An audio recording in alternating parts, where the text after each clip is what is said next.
si les queda la grabación. ¿Quieren que empecemos con algunas dudas o preguntas? Hola Sebas, ahí te veo. Hola a todos. Hola. Bueno, con los que están, no sé si tienen alguna duda o pregunta o comentario o algo que quieran conversar, o esperamos a las 45 y hacemos con puntualidad británica el inicio de Sebas. Sebas, me preocupa lo que se está sirviendo, no sé si es un vodka o no lo veo bien. Ah, es mate, bueno. Bien. No, está bien, porque podría haber sido otro tipo. Es un mate, no te preocupes. Bueno, me quedo tranquilo. No, a veces el vodka para lo académico es mejor, o el whisky, que el mate, hay que ver. Más divertido, seguro. Bueno, ¿algún comentario, duda, pregunta, algo para decir? ¿Algún consejo? ¿Alguna crítica?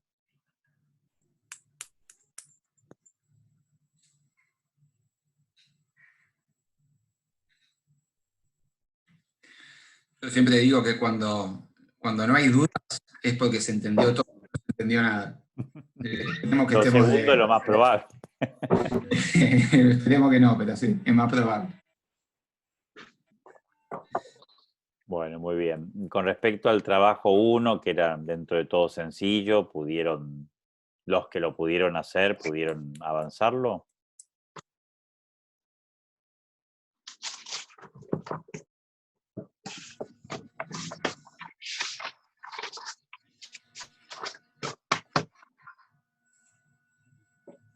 Profesor, yo le quiero hacer una consulta con el trabajo 1, porque todavía no lo terminé, estoy en proceso. Bueno, dale. Hay una consigna de usted, Reza, que dice que es como dialogar con el texto, ¿no? Y yo como que medio que me peleé con el texto de Viñao. Como lo leí, Es una manera de dialogar. Claro, y hay partes que para mí que, no sé si, creo que él es español y por ahí está envuelto en la coyuntura de lo que es España, pero, o no sé, pero para mí hay cosas que, no pone como actores, o por ahí yo no lo vi a los gremios. No, claro, a los gremios, no me acuerdo de memoria el Sí, porque texto, una parte, pero mucho no los nombra, sí. claro, a mí yo peleé con esa parte Pero y bueno, y bueno, después... de todas maneras, Diego, eso no invalida el análisis sí. en el sentido Claro, de que lo importante es comprender que en el fondo es el tema de la unidad 1, que la educación es compleja, entre otras cosas, porque siempre es un campo, de discusión, de acuerdos o de desacuerdos entre agentes que tienen, perdón que hay algún ruido de fondo, acuérdense de silenciar si no están hablando, porque hay actores que tienen distintas visiones, culturas institucionales, etcétera. No es solo un tema que a mí me revienta un poco a veces la idea de que hay intereses, no es solo que hay intereses.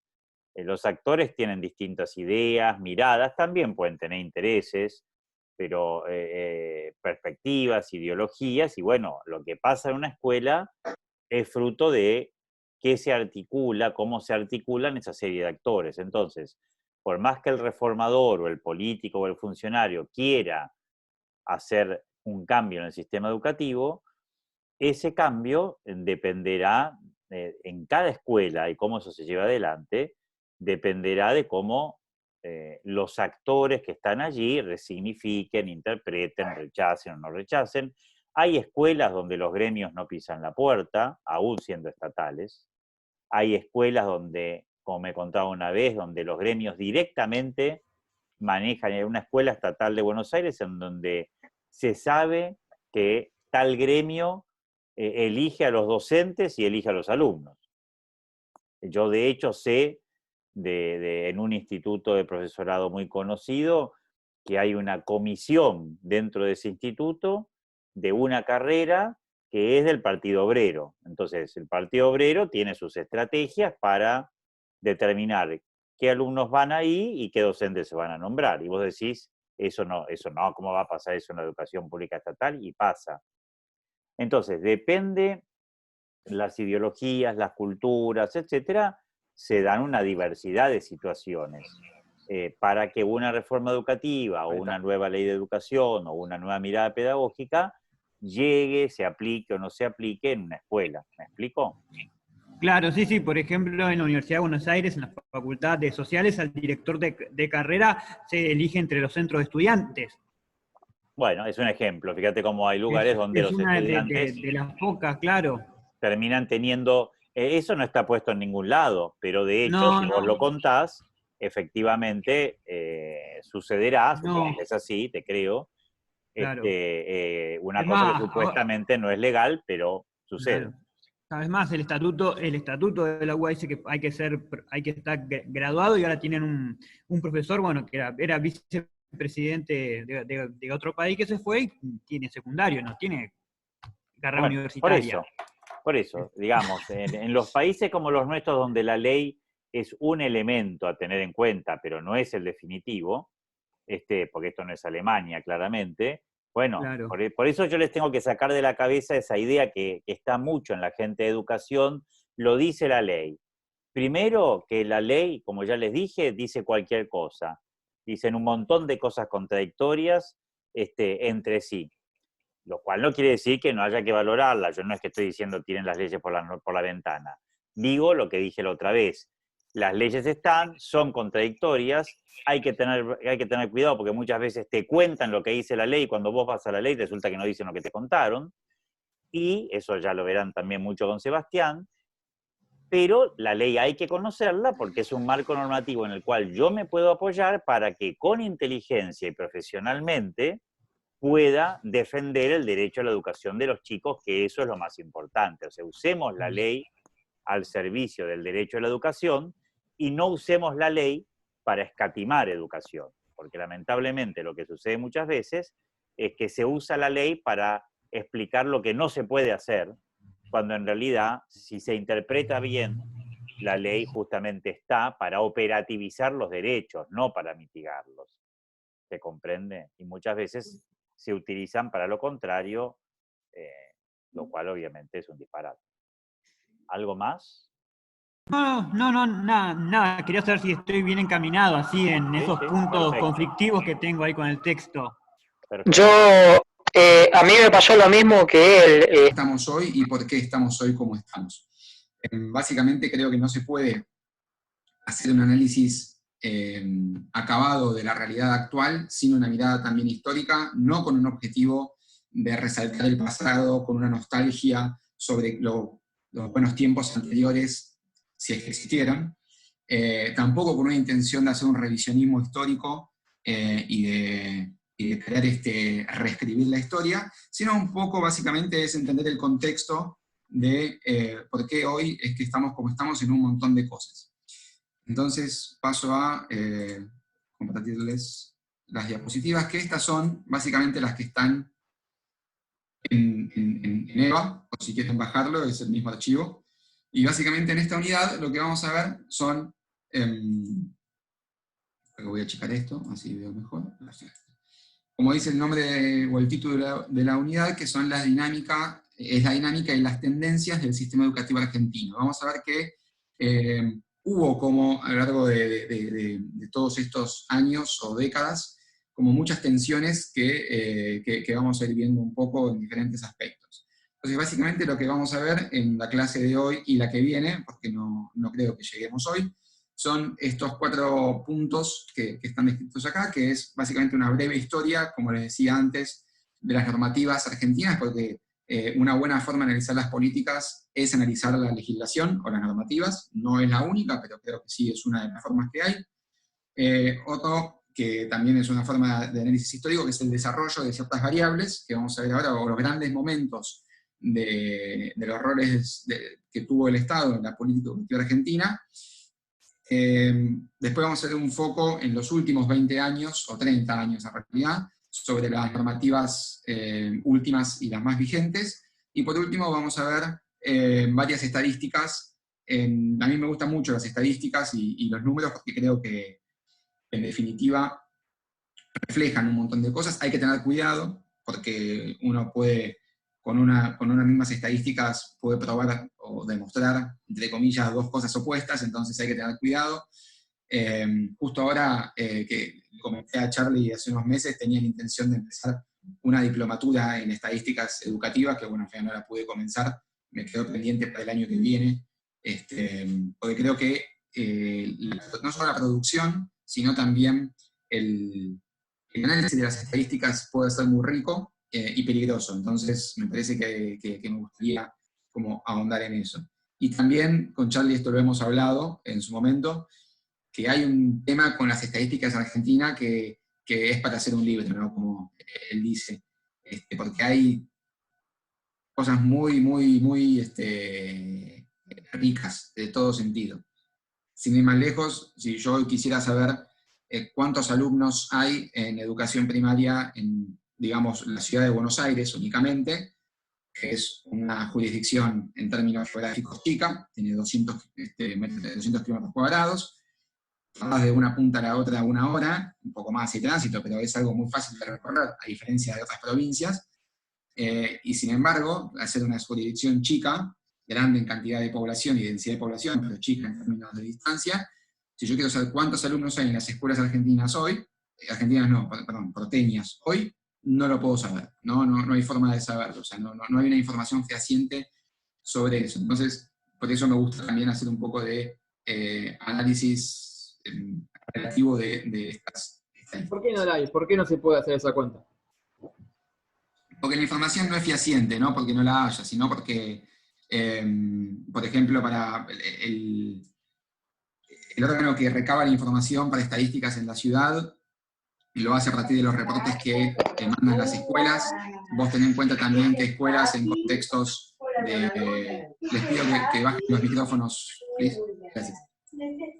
Tengan en cuenta también que escuelas en contextos de marginalidad es muy difícil, o sea, hay mucho abandono y mucha deserción, que es imposible saber, o sea, hay un día que tienen una cantidad de alumnos, el día siguiente otra, pibes que desaparecen y que no se sabe qué pasa, entonces es muy difícil de saber esa información. No por un tema de incompetencia de las autoridades o de los organismos, no lo digo por eso, sino digo por la complejidad de la realidad social argentina específicamente, tal vez en unos países sea más fácil, en otros será más difícil, pero la realidad, la complejidad de la realidad hace que sea una información muy difícil de saber.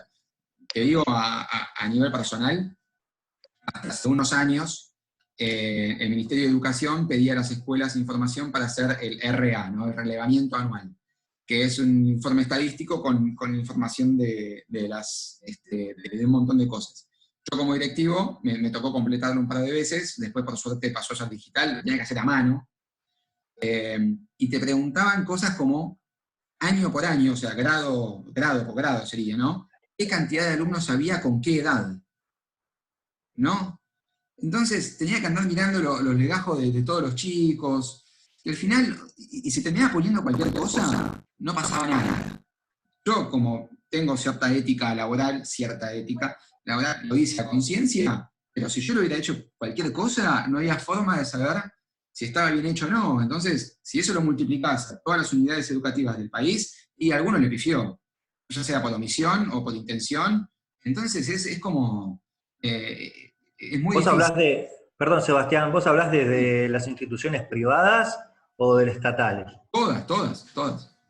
Porque con un mail, o sea, uno siente que tal vez con un mail, o ya mismo en las administraciones tienen el seguimiento de todos los alumnos, o sea, no parece difícil, no pareciera difícil, pero bueno.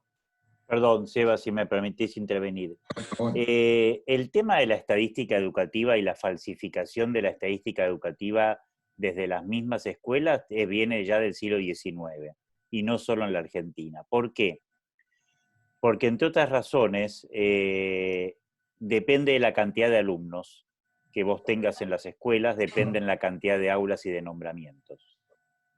Por lo tanto, en muchas escuelas, con el acompañamiento de supervisores, tanto en escuelas estatales como privadas, muchas veces se cambian los números para que en vez de haber una comisión hayan dos.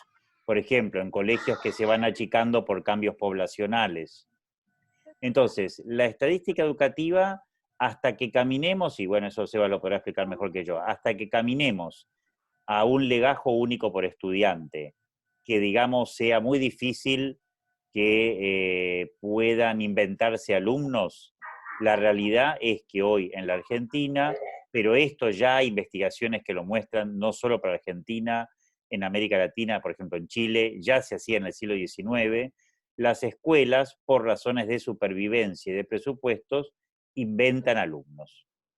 Es un Para que dato no de la cierren realidad.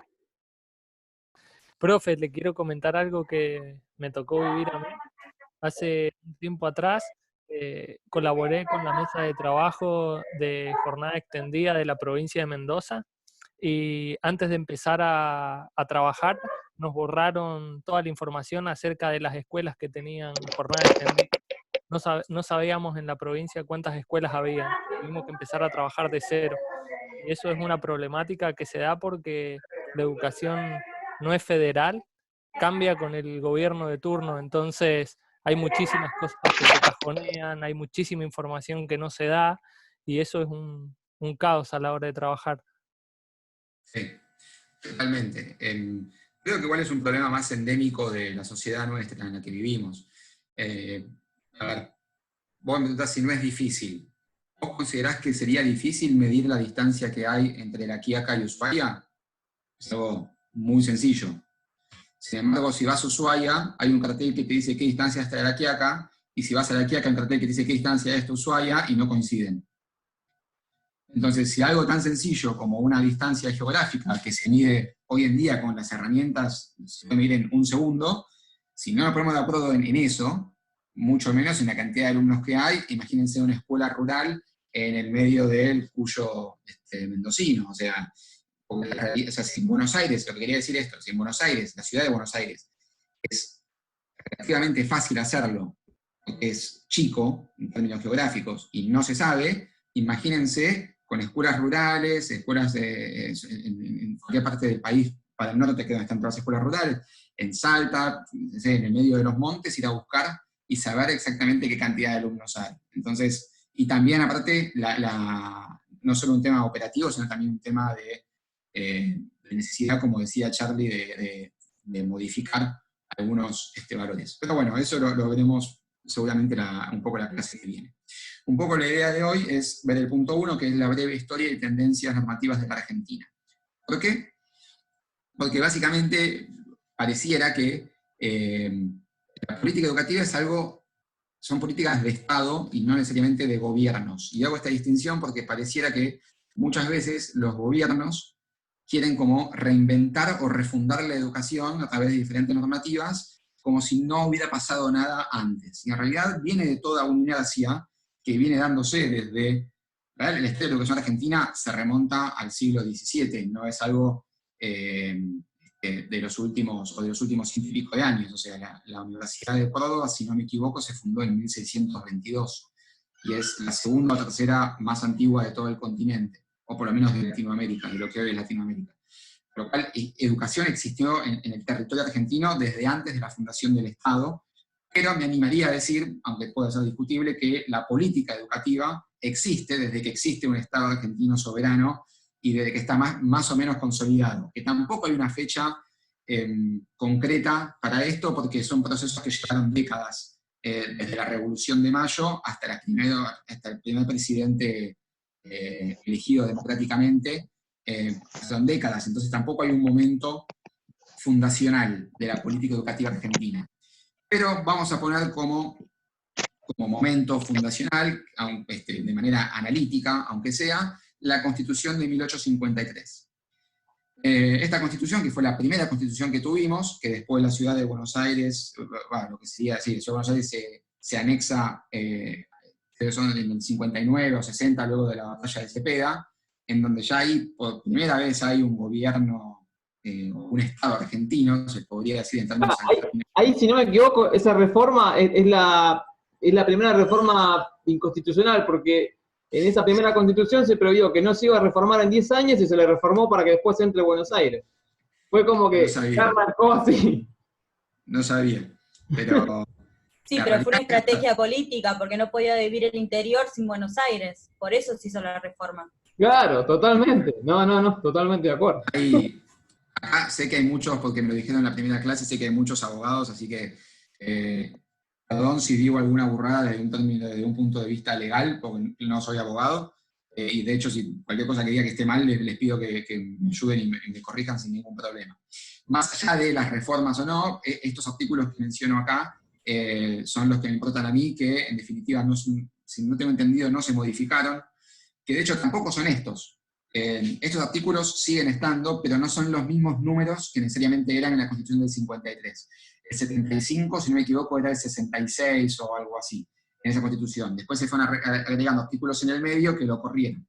Pero los artículos fundacionales, en términos de educación, son estos tres, que son el 5, el 14 y el 75. Les pediría que los lean. El año pasado en clase les pedí que los leyéramos en voz alta, pero bueno, hoy es un poco más difícil. Mirá acá, qué perfecto, Pablo. Bueno, vamos a hacer el ejercicio entonces. Pablo, te pido que leas, por favor, el artículo 5 de la Constitución. El 4 ese, ¿no? Artículo 5, ¿querés que lea? Sí, por favor. Cada provincia dictará para sí una constitución bajo el sistema representativo republicano, de acuerdo con los principios, declaraciones y garantías de la Constitución Nacional, y que asegure su administración de justicia, régimen municipal y la educación primaria. Bajo de estas condiciones el gobierno federal garante a cada provincia el goce y ejercicio de sus instituciones. Perfecto. Ahora después vamos a explayar un poco más. Te pido, ya que estás, que leas el 14, no el bis, el original. Todos los habitantes de la nación gozan de los siguientes derechos conforme a las leyes que reglamentan su ejercicio, a saber, de trabajar y ejercer toda industria lícita, de navegar y comerciar, de peticionar a las autoridades, de entrar, permanecer, transitar y salir del territorio argentino, de publicar sus ideas por la prensa sin conocimiento, de usar y disponer de su propiedad, de asociarse con fines útiles, de profesar libremente su culto, de enseñar y aprender. Bien. Es el que me interesaba, obviamente. No digo que los demás no sean importantes, pero no hacen a lo que estamos viendo hoy. Y por último te pido el artículo 75, que se refiere a las facultades que tiene el Poder Legislativo, así que veamos solamente el inciso 18, que son las que nos importan a los efectos de la materia. Perfecto. Acá es capítulo 4, atribuciones del Congreso. Artículo 75 corresponde al Congreso, 18, proveer lo conducente a la prosperidad del país, al adelanto y bienestar de todas las provincias y al progreso de la ilustración. Dictando planes de instrucción general y universitaria, promoviendo la industria, la inmigración, la construcción de ferrocarriles y canales navegables, la colonización de tierras de propiedad nacional, instrucción y establecimiento de nuevas industrias, importación de capitales extranjeros y la exploración de los ríos interiores, por leyes protectoras de estos fines y por concesiones temporales de privilegios y recompensas de estímulo. Bien. Entonces, estos tres artículos son como los que consideramos como la pirámide fundacional del sistema educativo argentino y de la política educativa argentina. El artículo 5, lo que, como Pablo, muchas gracias por leer. Jamás me hubiera imaginado que alguien tiene la Constitución a mano para esta materia, así que, pero bueno, siendo tanto... No, la tenía para el mouse. No, mentira, no. Bueno. No la tengo porque por el trabajo tengo cosas. Muy bien, gracias. Bueno, el artículo 5 dice que se cargan las provincias, ¿no? Y una de las facultades que tienen las provincias es la de proveer educación, en este caso, como dice, primaria. Después vamos a ver que no es solamente eso, porque respeta el federalismo o la estructura federal de Argentina, ¿no? Esto quiere decir que el gobierno nacional no tiene la facultad, al menos de la Constitución, de proveer educación primaria, si lo tienen las provincias, ¿no? Es una facultad que tienen las provincias. El otro artículo importante es el 14, que son los derechos que tienen los ciudadanos, el que nos importa a nosotros es el derecho a enseñar y aprender, ¿no? O sea que está basado en el derecho a la educación que tienen las personas de conseguir o de educarse, a su vez el derecho que tienen también los integrantes de enseñar, ¿no? O sea, que es el derecho que uno tiene a educar, por lo cual esto también está relacionado con quiénes son los que pueden educar, y acá se incluyen también a los actores privados. Privados me refiero a no estatales, ¿no? O sea, no solamente al mercado, sino a todo actor que no es estatal, ¿no? O sea, yo como individuo tengo un derecho a enseñar, evidentemente, lo dice la Constitución. Y por último, las facultades que tiene el Poder Legislativo, entre las cuales tiene, una de ellas es la de diseñar los planes de instrucción, ¿no? O sea, los que serían eventualmente qué es lo que se va a dar en las aulas, lo decide el Poder Legislativo Nacional, ¿no?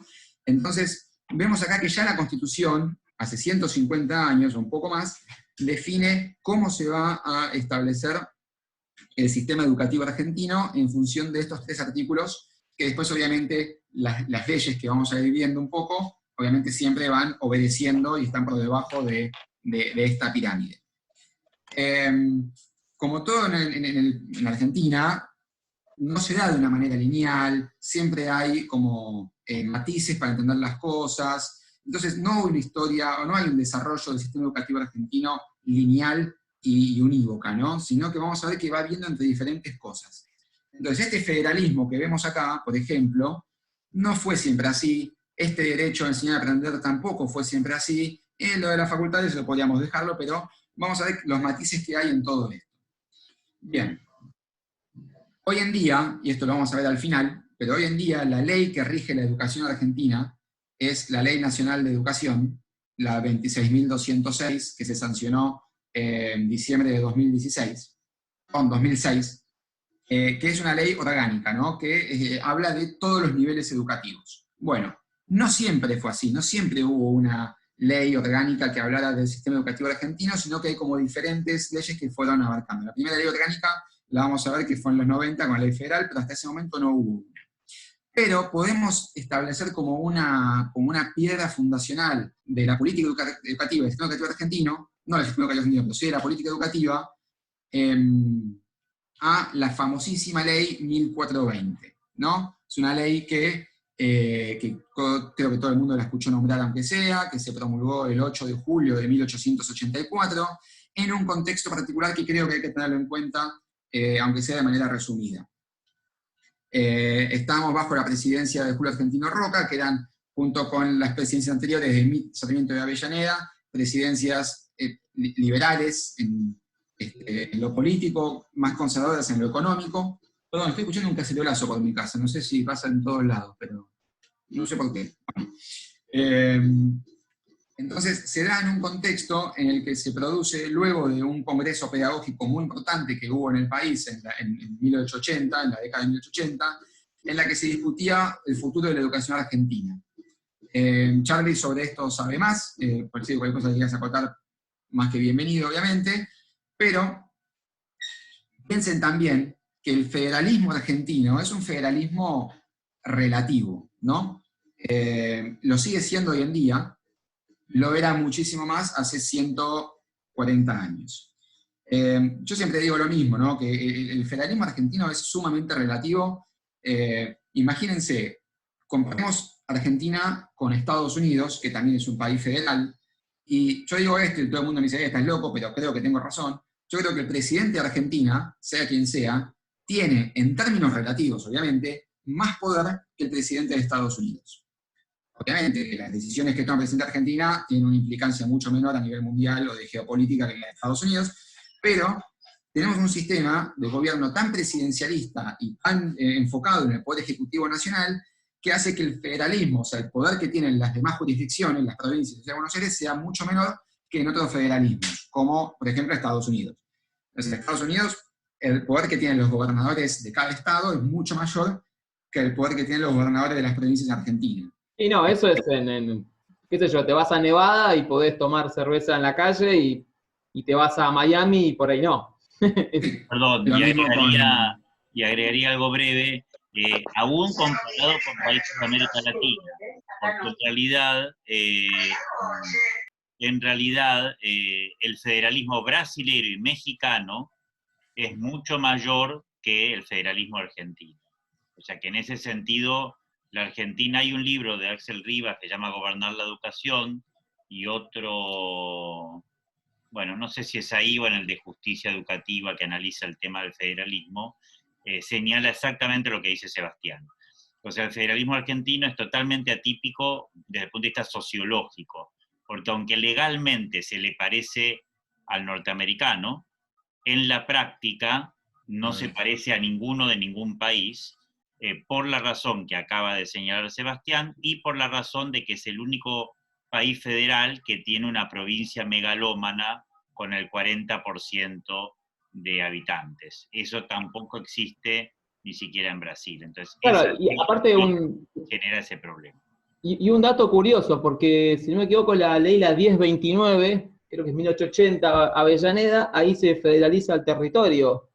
Es decir, donde van a residir las autoridades centrales. Entonces, tiene toda una cuestión, digamos, porque más allá después una ley que después garantiza, que es lo que dice el 123, me parece, de la Constitución, de esto, que va a garantizar cuando se declare capital ese sitio, que tiene toda una coyuntura el hecho de que sea justamente en donde hoy está todo centralizado, es decir, que tiene que ver con lo federal, digo, ahí está un poco la reflexión que merece todo esto. Sí, y algo que a mí me causa mucha gracia es que incluso dentro de los tres poderes del Poder Nacional, el Ejecutivo por lejos es el que más poder de decisión tiene frente a la justicia y al Poder Legislativo. No es casualidad para mí que si uno se para en la Plaza de Mayo, si uno se para en la Casa de Gobierno, puede ver el Congreso, puede ver el Palacio de Justicia, pero ellos dos no se pueden ver entre sí. O sea, para mí no es menor ese detalle, no es menor ese detalle. Entonces tenemos un sistema muy presidencialista y muy centralista también, en donde las decisiones que toma el gobierno nacional, ubicado en Buenos Aires, tienen muchísimo más peso que las que pueden tomar. De hecho, hasta lo vemos en los impuestos, impositivamente. Perdón, pero la ubicación geográfica del Congreso y la Casa Rosada lo estoy tomando como algo metafórico, ¿no? Porque está bien, no se ven, pero también es porque hubo toda una modernización de la ciudad. Sí, pero se decidió, se tiró abajo para hacer la diagonal, que se vea el Palacio de Justicia con la Casa Rosada, pero Sí. no el Palacio de Justicia con el Congreso. Pero es por un trazado, bueno, está bien. Sí, pero simbólicamente... Podemos debatir si quieres simbólicamente. No, tal vez no, esto es una hipótesis mía que no está fundamentada. Bueno. Más que en mi mera percepción. Nada más. Me llama la atención que me paro en Plaza de Mayo y veo el legislativo y veo el judicial, pero entre ellos no se puede. Me llama la atención. Tal vez nada que ver, pero es una acotación y una hipótesis mía. Perdón, esa era la idea, no llegaron con la parte arquitectónica, pero esa era la idea. Ah, mira, no sabía, gracias.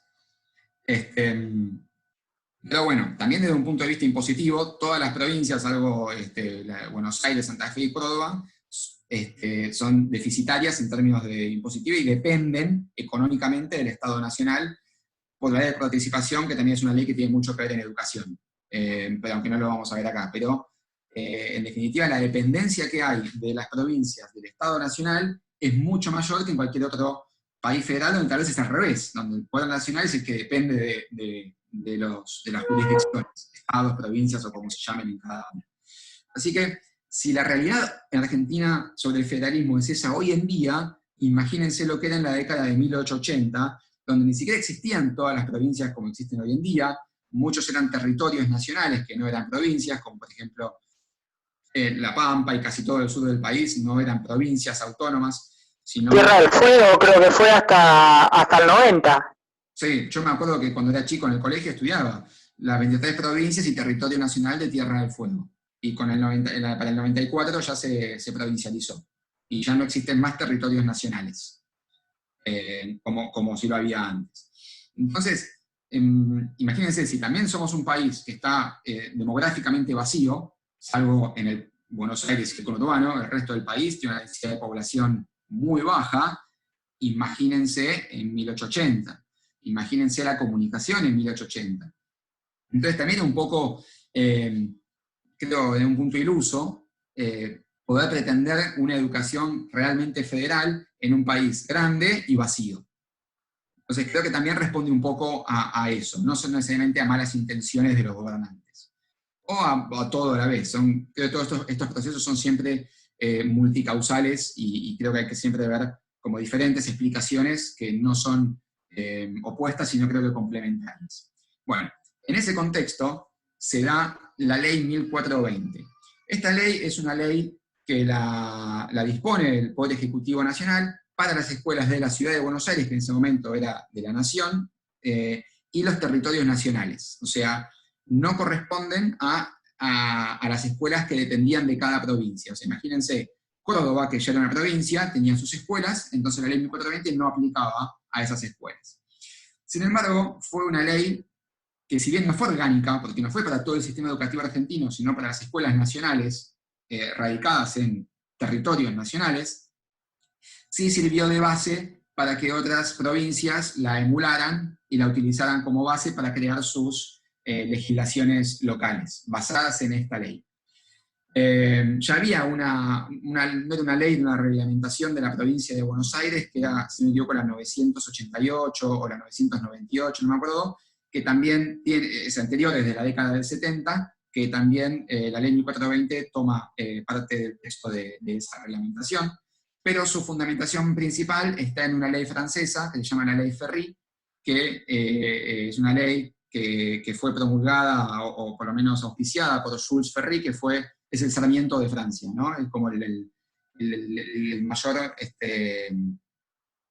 reformador de la educación, de la historia de la educación francesa, por lo menos moderna, y que Sarmiento, que creía que lo que venía o que intentaba emular las instituciones francesas y estadounidenses también, mucho todavía de eso hay, la toma de ahí. Y los principios que rigen esta ley son estos 4 que vemos acá, que son la universalidad, o sea que implica que la educación es para todos, no ya para un grupo, no para un sector, no para los hijos de, sino que es para todas las personas, y que a su vez es obligatoria, ¿no? Que esto es algo como sin precedentes, y algo bastante innovador para la época, y algo que fue de vanguardia en su momento, y que muchos países no han tenido leyes de educación obligatoria, en Latinoamérica por lo menos, hasta muchas décadas después. Entonces fue algo muy innovador que lo puso a Argentina como en la vanguardia de la educación. El hecho de la obligatoriedad y que todos sean. Como dijimos en la clase pasada, también es una obligatoriedad que es más expresión de deseo que otra cosa, pero por lo menos crea la conciencia de que hay una necesidad, evidentemente, para el Estado, de que todas las personas sean escolarizadas. A su vez la gratuidad, o sea que de pronto es el Estado el que financia la educación en estas escuelas, y que los alumnos que van a estas escuelas de la ley 1420 no pagan nada, y también una laicidad que en un punto es relativa.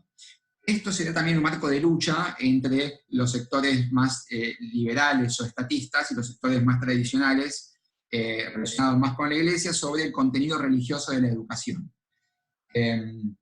Si bien establece que la educación no es religiosa, hay un artículo que creo que es el artículo 6 de la ley, el artículo 8, que dice que va a haber educación religiosa por miembros de las diferentes religiones, en especial la católica, que era la mayoritaria en ese momento, fuera de hora, por lo cual no era tampoco un tachar la parte religiosa de la educación, sino era, bueno, va después. Pero en definitiva, de alguna manera seguía estando. Y uno de los fines que tenía esta ley, junto con los artículos que vimos antes, era un poco, y que lo nombramos también en la clase pasada, la creación de este ciudadano argentino inexistente hasta ese momento, ¿no? Insisto, Argentina era un país vacío, en su mayoría la población tenía o descendientes de caudillos y criollos y qué sé yo, o una cada vez incipiente y más creciente inmigración de Europa, sobre todo de España y Italia, aunque bueno, la inmigración después sigue, pero una inmigración muy grande.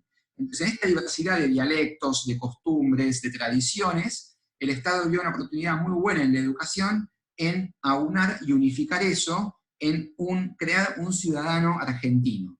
Entonces, algo que me llamó la atención de esta ley es que en el artículo 6 habla sobre qué son los contenidos a enseñar, y hay uno que me llama mucho la atención, que es que, por ejemplo, establece una ley que me parece como algo, ¿por qué está en una ley esto? Y creo que obedece a esta lógica de la construcción de identidad nacional, es que dice la ley, en el artículo 6, que se tiene que enseñar el sistema de medidas que se utiliza en Argentina, ¿no? De kilómetros, metros, o de kilogramos.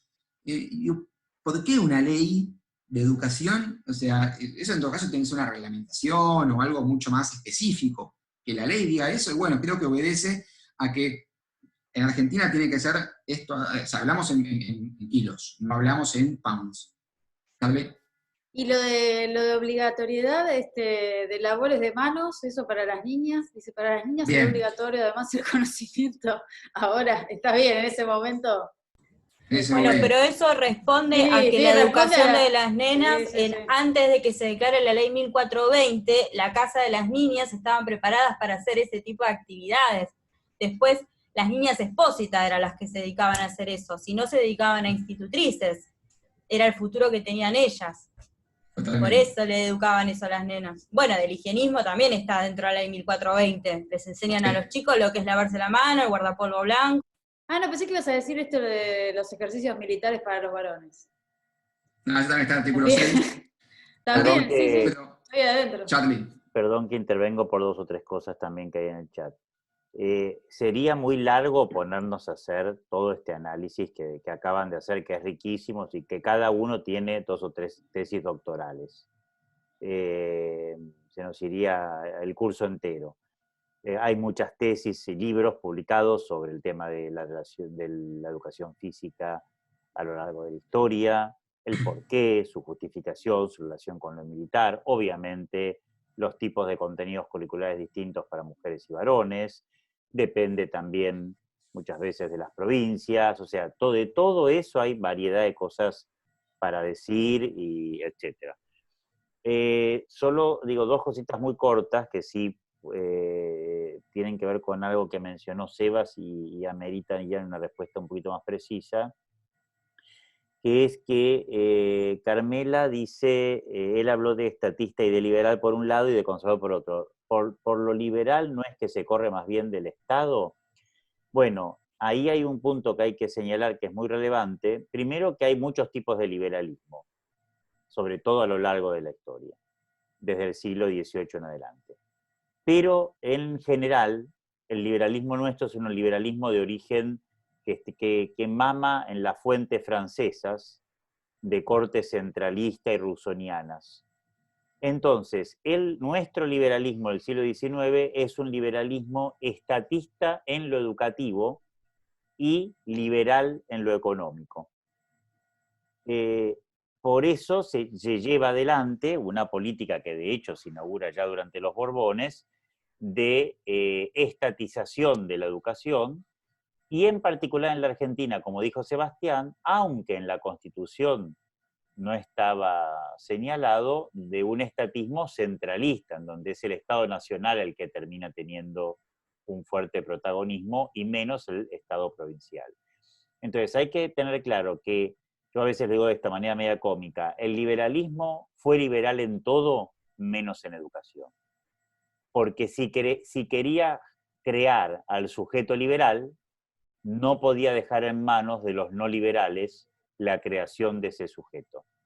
Entonces, las burguesías desarrollaron el sistema y esto también está explicado en parte por Marx, no lo digo solo yo, y es entendible, y es justificable. Las burguesías generan un sistema educativo estatal, burguesías que en general estaban secularizadas y eran laicas, no en todos los casos, pero sí en la mayoría en Occidente, y entonces generan un sistema educativo estatal centralizado en donde dejan de lado 2 enemigos, digamos, que eran la iglesia, sea católica o no, no importa, la religión, y por otro lado la cultura popular, llamémoslo así.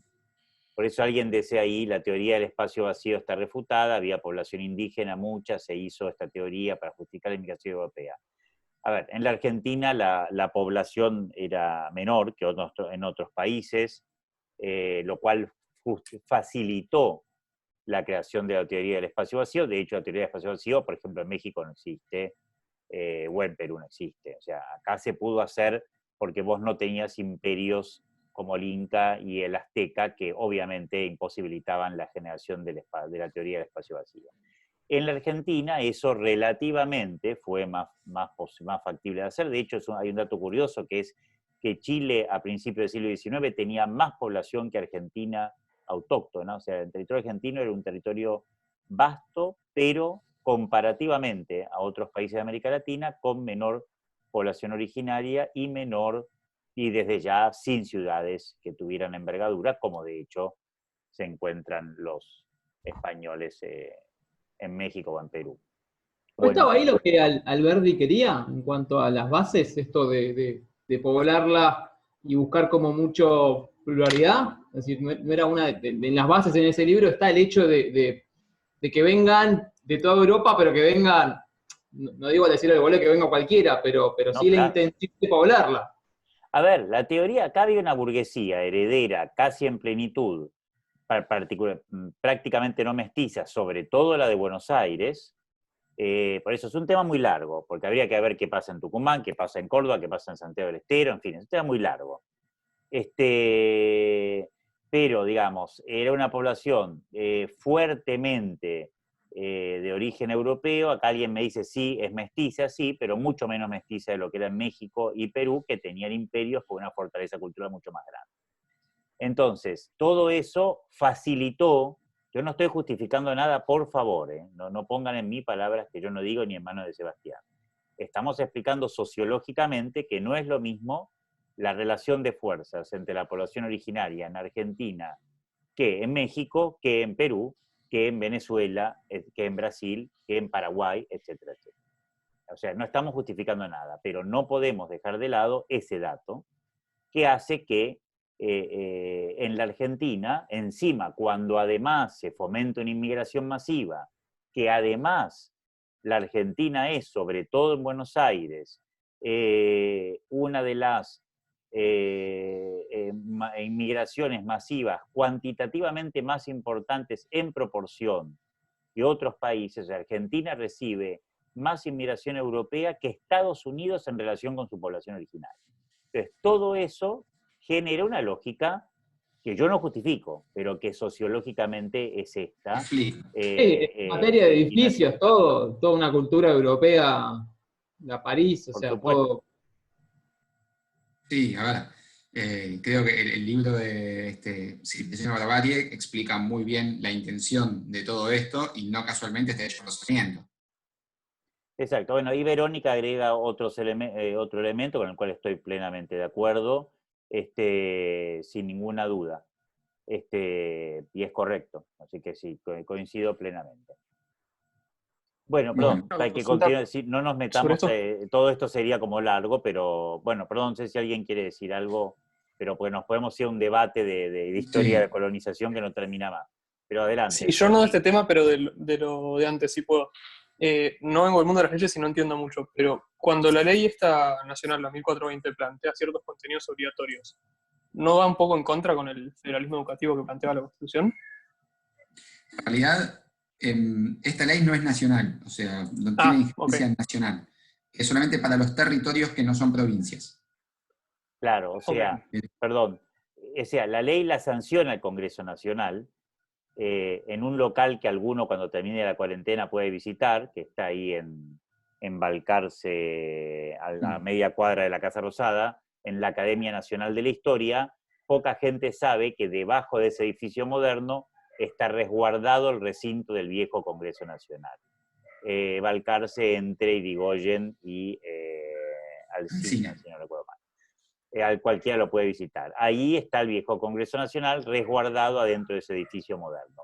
En ese lugar se sanciona la ley 1420, es una ley nacional por su origen, pero ¿qué quiere decir, Sebastián? Que no es una ley para las provincias, es una ley porque cuando se federaliza la ciudad de Buenos Aires, se la separa de la provincia de Buenos Aires en 1880 y se la convierte en un territorio gobernado directamente por el presidente de la Nación, entonces dicen, bueno, tiene que haber una ley para la ciudad de Buenos Aires y los territorios que dependen directamente, una ley de educación primaria, como señaló muy bien Sebastián, que es esta.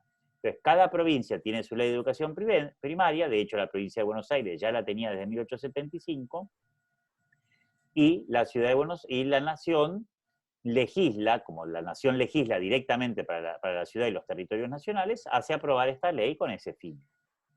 Pero queda como una ley modélica. En el fondo, la ley 1420 no es una ley nacional, como señaló Sebastián, o sea, es una ley sí votada en el Congreso Nacional, pero no es una ley para toda la Argentina, pero sin embargo, al ser una ley que cruzó además el debate con lo religioso, etcétera, se convirtió como en una ley modélica de vanguardia para América Latina, novedosa, como, más allá de que en realidad, justo yo soy especialista en ese tema, así que daría para muy largo, la ley modélica es la de la provincia de Buenos Aires de 1875. La ley 1420 es más bien una copia con algunos cambios. Pero bueno, nada, no digo más nada. Bueno, y básicamente lo quería resaltar también que la creación de este sistema educativo estatista tenía como básicamente dos funciones principales, que era una, la construcción de los ciudadanos, que era esto lo que veníamos hablando, que después armó el debate que terminó en otro lado, y también otro lado es que siempre una política educativa está intrínsecamente relacionada con un sistema económico, ¿no? No se puede pensar en una política educativa si no se piensa en el sistema económico del país, y la política educativa acompaña a ese sistema económico. Como en ese momento Argentina tenía un modelo agroexportador, la educación que había en ese momento era más que nada enciclopedista, y bueno, de hecho, algo de los contenidos de la 1420 habla de cómo enseñar a sembrar y a cosechar, si no me equivoco, ya digo de esto sabes más. Pero está basada, o sea, no en un desarrollo técnico e industrial del país, sino en mantener el modelo agroexportador vigente en ese momento. Insisto, como dice Charlie, y lo digo también en palabras mías, no estoy acá haciendo juicio valorativo sobre si estuvo bien o estuvo mal, por más que tengo una opinión formada, pero no viene al caso, sino estamos haciendo más que nada un análisis sociológico, por ende descriptivo, de cuál fue la realidad educativa para poder entender qué es lo que pasa hoy en día. Bueno, ¿qué pasó en este contexto? Bueno, esta ley fue emulada por muchísimas provincias más, pero ocurre que a medida que iba avanzando la universalización de la educación, muchas provincias se encontraron en la dificultad de poder proveer la educación como la Constitución de 1853 establecía. Por temas financieros, por temas más que nada financieros, muchas provincias no podían hacer frente a la demanda de educación, proveyendo escuelas y educación para su población. Existía un sistema de subsidios que venía ya de la década de 1860 o 1870, no me acuerdo bien, con varias leyes que establecen subsidios económicos para que las provincias puedan financiar la educación, pero una manera de saldar esto fue el siguiente, perdón, que justo mi hijo se está yendo a dormir, el siguiente gran hito para mí en la historia del sistema educativo argentino es la ley Laínez, que se da 20 años después de la ley de 1420, en la que, ante esta dificultad que tenían las provincias para proveer educación básica, que va el concepto de educación básica es relativo a la época, llamamos educación básica o igual educación primaria en ese momento, ante esta dificultad y a veces imposibilidad que tenían las provincias por términos financieros de proveer educación, el senador Manuel Laínez en 1905 establece una ley, que es una ley muy cortita, tiene creo que 5 o 6 artículos, es realmente muy corta, en la que permite que el Estado Nacional cree y sostenga escuelas primarias en provincias que así lo pidieran. Eso hace que en una provincia, no territorio nacional ya, sino provincia, supónganse Córdoba, que era una provincia, o la provincia de Buenos Aires, que eran provincias, formalmente hablando, dentro de su territorio tenían escuelas provinciales y a su vez, a partir de esta ley, escuelas nacionales, fundadas, gestionadas y financiadas por el Estado Nacional. Más o menos al año siguiente de la sanción de esta ley, había más o menos 300 escuelas en las provincias, en todas las provincias, que eran escuelas nacionales, en territorios provinciales. 10 años después ya había más o menos 1.400 escuelas nacionales, en territorios provinciales, y para cuando se termina de derogar esta ley, que es en el gobierno, en la última dictadura militar, en el año 78, más o menos un 7,6% de las escuelas primarias de todo el país eran escuelas nacionales ubicadas en territorios provinciales. También esto obedece a que muchos territorios nacionales se fueron provincializando en el medio, ¿no? No me acuerdo para 78 cuántos territorios nacionales había, pero ya había muchas más provincias que 90 años antes. Entonces, había muchísimas escuelas. O sea, ¿qué pasaba esto? Que en una misma provincia, o mismo en una misma ciudad, convivían escuelas nacionales, financiadas y gestionadas por el Ministerio de Educación Nacional con base en Buenos Aires, o el Ministerio de Instrucción, o como se llame en diferentes momentos de la historia. Existían escuelas provinciales, dependiendo del Ministerio de Educación, o Secretaría de Educación, o el organismo competente que regía la educación de cada provincia, y también hasta escuelas municipales, o sea, también gestionadas por el municipio o la ciudad. Entonces, a su vez, y un dato no es menor, los sueldos que cobraban los docentes eran diferentes. O sea, en una misma ciudad había 3 tipos de sueldos para un mismo cargo, ¿no? Dependiendo si te lo pagaba nación, provincia o municipio. Entonces, este federalismo, que viene de 1853, poco a poco, primero con sobre todo con la ley Laínez en 1905, empieza a darse desdibujado. Entonces, Argentina es un país federal, pero relativamente, porque ¿cómo puede ser un país federal en el que cada provincia se encarga de su educación, tal como lo establece el artículo 5 de la Constitución, pero hay escuelas nacionales que van en contra de ese artículo, ¿no? Esto no obedece a un plan malicioso. Bueno, no quiero hacer juicio acá, pero también había una imposibilidad, perdón, a veces como que peco un poco de juzgar mi intención, pero sí también había una imposibilidad financiera y operativa de las provincias en ese momento de llevar a cabo y de implementar la educación primaria en ese momento. O sea, eligió, por ejemplo, no dar más presupuesto a una provincia para hacer un colegio, y que el Estado Nacional dice, bueno, en lugar que yo te dé la plata, voy y te hago un colegio. Digamos, Exacto. como pasa en hospitales, por ejemplo, que en provincia hay hospitales que son nacionales. Podemos hacer una analogía. Perdón, Sebas, que me meta. Ahí hay un tema que es muy difícil discernir, o sea, porque muchos decían, les enviamos los recursos y finalmente las escuelas no se hacen o no se gobiernan bien. Entonces ahí hay un problema muy complejo que habría que hacer un análisis histórico muy serio para decir, bueno, a ver, ¿fue una excusa que las provincias no lo podían hacer y para eso no se les envió más el dinero y directamente el Estado Nacional metió las escuelas? Sí. ¿Fue un fruto de un análisis efectivo y real? También uno podría preguntarse, bueno, si en determinado momento tal provincia no podría regentear escuelas, ¿no era bueno ayudarla subsidiariamente a construir un ministerio consistente y de a poco hacer una transferencia? Bueno, todo eso no lo sabemos. En los hechos lo que se hizo es lo que señala Sebastián. En las provincias más fuertes se pusieron escuelas primarias del Estado Nacional, que se gobernaron desde el Consejo Nacional de Educación, según la ley 1420, mezclada con la ley Laínez, pero siempre fueron menores. En las provincias más débiles o de reciente creación, más bien fue mayoritario la existencia de escuelas primarias dependientes directamente de la nación. Voy a hacer una pregunta que no me quedó muy claro. Suponete en Córdoba, dio el ejemplo de esa provincia, y ahí se pone un colegio nacional. Por tanto, la ley rige esa ley de educación. En ese mismo territorio también hay una ley provincial, es decir, tenés 2 colegios, uno que es provincia y otro es nación. ¿Cómo se llevan las leyes generadas de cada jurisdicción? ¿Cómo se llevaban en contenidos en esa época? Perdón, es una muy buena pregunta. La ley Laínez lo que establece es que las escuelas creadas bajo esta ley en las provincias se regían por la ley 1420. Claro. Entonces, había legislación. Perdón.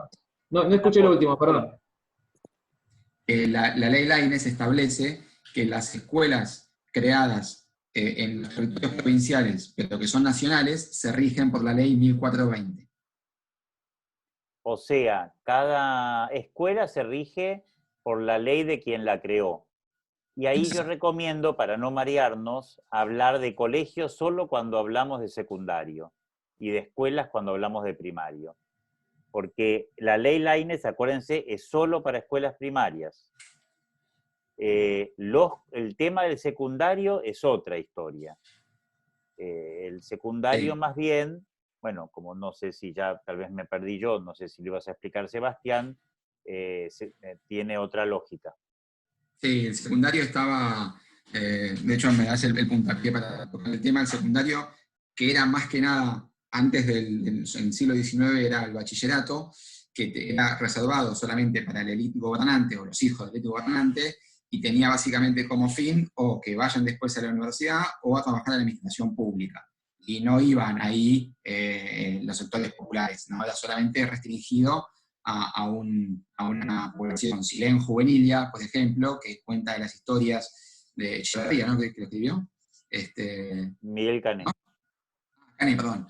Cuenta las historias de, no sé hasta qué punto autorreferenciales, en Nacional Buenos Aires, lo que es hoy en día el Nacional Buenos Aires. O sea, los que iban a ese colegio eran todos los hijos de las élites gobernantes de la ciudad y del país, no era que iba el pueblo a la educación secundaria. Después se crean a partir del siglo XX, en la primera década del siglo XX, los primeros secundarios comerciales y técnicos. Acá sí voy a pecar de, no de juzgar mi intención, pero bueno, uno de los autores que leemos, yo leo y que en bibliografía no sé si está, que es Tedesco, que fue ministro de Educación hasta hace unos años, que falleció hace poco, él lo que dice que es que a medida que se va universalizando el nivel primario y los sectores más populares empiezan a demandar educación secundaria, como el bachillerato o la escuela normal, que también era otro tipo de escuela que había, que era la que formaba docentes, estaba reservada para las élites, se crea a partir de 1905 o 6, son los primeros, si no me equivoco, industriales y comerciales, para darle a estas nuevas generaciones de hijos de inmigrantes educados herramientas de oficio para que puedan tener un trabajo y no accedan a los puestos de la administración pública que están reservados para una élite.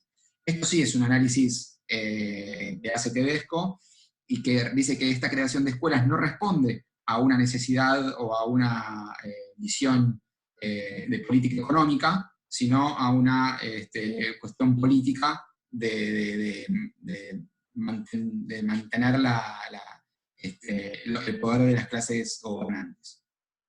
Pero sí, como dice Charlie, la educación secundaria es un capítulo aparte, la educación universitaria es otro todavía más aparte, que casi ni nos metemos en esta materia, porque la universidad siempre es como la diva y queda medio afuera de los debates de educación, ¿no? Siempre cuando se habla de educación es o todo lo que pasa antes de la universidad o la universidad. Entonces, la universidad queda medio alejada de esto. Entonces, la ley Lainez es solo para escuelas primarias y rige para la ley 1420 para este tipo de escuelas. Entonces se crea este sistema, que en definitiva es mixto, y que sobrevive hasta 1978, que eso en un ratito lo vamos a ver. Y de hecho es muy común, o era muy común escuchar, que ir a una escuela nacional daba cierto estatus frente a ir a una escuela de la provincia, ¿no? No, mi hijo es docente nacional. Era como que le daba cierto estatus más que ser docente de provincia, ¿no? Que para nosotros hoy en día es como algo medio ridículo de escuchar, porque en definitiva toda la educación está federalizada, hoy sí, entonces no tiene mucho sentido, pero bueno, sí eran debates de esa época. Algo que tampoco mencioné, que creo que es interesante por lo que viene ahora, que es el tema de la educación particular o privada.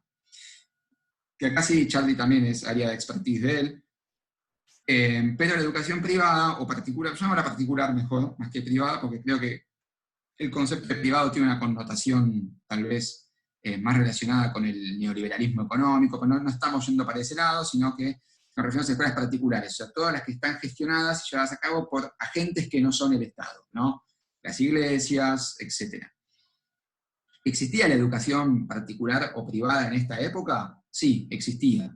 El Colegio de El Salvador es de 1850 más o menos, el Colegio San Andrés es de 1830, existían colegios que eran particulares, incluso se van creando, el colegio donde yo trabajo fue fundado en 1920, por ejemplo, pero no tenían la potestad para brindar títulos oficiales, ¿no? Si uno iba a una escuela particular, o mismo también en la ley 1420 establece lo que sería un homeschooling, o algo parecido a un homeschooling, uno sea educado en su casa por un tutor, pero el título tiene que ser brindado por una escuela estatal. Entonces, muchas escuelas privadas o particulares, los chicos iban ahí y a fin de año tenían que rendir un examen en una escuela del Estado para que le den la credencial de ese año aprobado y poder continuar sus estudios.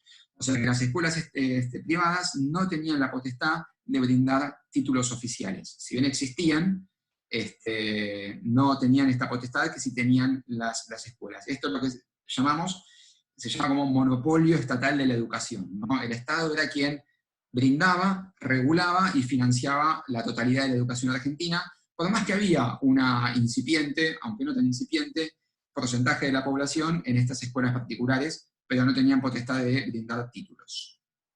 Hasta varias décadas adelante, que voy a ver. Es el decreto del 64, pero antes me gustaría nombrar la ley 13.047, que se hace en el primer gobierno de Perón, que iguala el estatuto docente privado y estatal. Y esto es algo que todavía, por más que la ley fue renovándose y todo, sigue vigente. Por eso hoy en día, cuando se define una paritaria nacional o provincial, no importa, en la que se dice se le aumenta a los docentes 25% el sueldo, aplica tanto a docentes del sector estatal como al sector privado. Las licencias que tienen los docentes del sector estatal son iguales a las que tienen los docentes del sector privado, ¿no? Lo cual es un paso que se toma en ese momento para reconocer esta educación particular. Lo cual esta virtual prohibición de la educación particular hasta la mitad del siglo XX también va en contra, o por lo menos hace ruido o cortocircuito, con el derecho a enseñar y aprender que está en la Constitución. Entonces vean como ya 2 artículos de la Constitución están, no digo violados, pero por lo menos están como no del todo acatados a partir de la ley, a partir de los diferentes hechos que se van dando en el país. Entonces, ¿hay federalismo educativo? Sí, pero bueno, hay escuelas nacionales en las provincias. ¿Hay derecho a enseñar y aprender? Sí, pero las escuelas privadas tienen que tener este permiso e ir a rendir los chicos exámenes a las escuelas estatales. Entonces, son como derechos y particularidades en un punto relativas. Hasta la 1964, que es la primera vez que, o cuando con un decreto que se incorporan estos institutos privados o particulares a la enseñanza oficial, ¿no? Y esto, si bien verdad que las escuelas privadas, sobre todo en la ciudad de Buenos Aires, desconozco en otras provincias, pero en la ciudad, que tienen un código y que dice instituto incorporado a la enseñanza oficial, ¿no? Es porque viene de este decreto. Y a partir de ahí, sí, las escuelas particulares o privadas pueden brindar títulos oficiales. Entonces ahora ya no es el Estado el que tiene el monopolio de la educación, sino que también delega la funcionalidad de la educación a particulares. ¿Por qué? Y esto va a un debate muy sintético. La educación es en definitiva un bien y un servicio que son públicos, ¿no? Ahora, que sea público no significa que sea el Estado el que lo tenga que brindar necesariamente. Hago la analogía con el transporte. El transporte público que tenemos en Argentina está gestionado por empresas privadas. Entonces, con la educación es exactamente algo análogo o similar. La educación es un bien público, por eso hablamos siempre de educación pública, que puede ser gestionada por un ente privado, ¿no? Llámese un particular, llámese la Iglesia Católica, llámese otros credos, pero por primera vez, desde que se estatiza el sistema educativo argentino, el privado puede brindar ahora enseñanza oficial. Charlie. Sí, perdón, solo un agregado porque este es un tema donde hay muy distintas posiciones. Sí.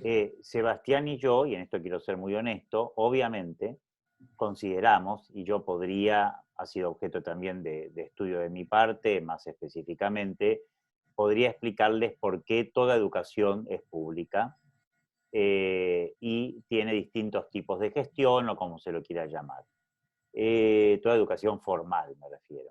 Obviamente, entiendo que entre ustedes puede haber gente que no esté de acuerdo, porque es un tema que está fuertemente vinculado con qué filosofía política tiene cada uno. En algunos sectores se sigue considerando que solo es pública la que es estatal. Y no la que es privada, que se considera separado. Entonces, no es un tema en el que nos vamos a meter ahora, sobre eso cada uno tendrá la posición que quieran. Si alguien lo quiere debatir, podemos hacerlo la clase que viene, reunirnos 20 minutos antes y lo conversamos. Obviamente tengo una variedad de elementos para sostener la posición que finalmente quedó plasmada en la Ley Federal de Educación y que el kirchnerismo, aún con otra mirada ideológica, dejó, no modificó. Pero bueno, entiendo que es un tema de debate, que tiene una historicidad también. No en todos los países público significa lo mismo y privado significa lo mismo. No es público en todos los países ni en todas las ideologías igual a estatal. Entonces, en fin, es un tema largo, pero solo quiero señalar, para ser honestos, que obviamente esa es la posición nuestra.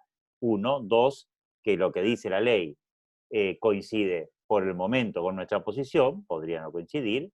3, tiene cada uno derecho a tener la idea o a escribir al autor que le resulte más afín con su mirada de la política. Por supuesto, lo van a ver en la unidad 2, sobre todo, por eso no nos metamos ahora en el tema, cuál es la justificación de lo que estoy diciendo ahora y por qué creo que es conveniente esa filosofía política para un verdadero despliegue de lo educativo, pero obviamente es una materia opinable en lo ideológico. O sea que es algo muy nuestro, es un fenómeno muy argentino, digamos. Es como...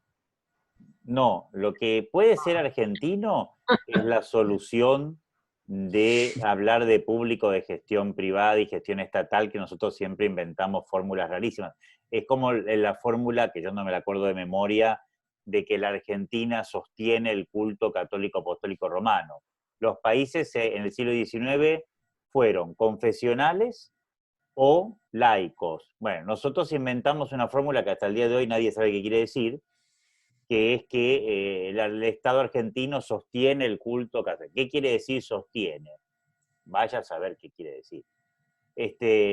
O sea, se entiende algo de lo que quiere decir, pero claramente es una fórmula ambigua que sirve para cosas que... Sí, no. Entiendo que responde a una cuestión que tiene que ver con lo económico, que creo que fue por eso que se puso el artículo 2. Sí, pero al mismo tiempo... Las guerras y demás, que fue en ese año, 1980. Pero al mismo tiempo, cuando, o sea, por un lado se dice eso y de alguna manera se dice, bueno, sostenemos por razones históricas y económicas el culto católico, pero cuando hay que ir a visitar a los indios, por decirlo entre comillas, hay que evangelizarlos. Entonces, ¿cómo?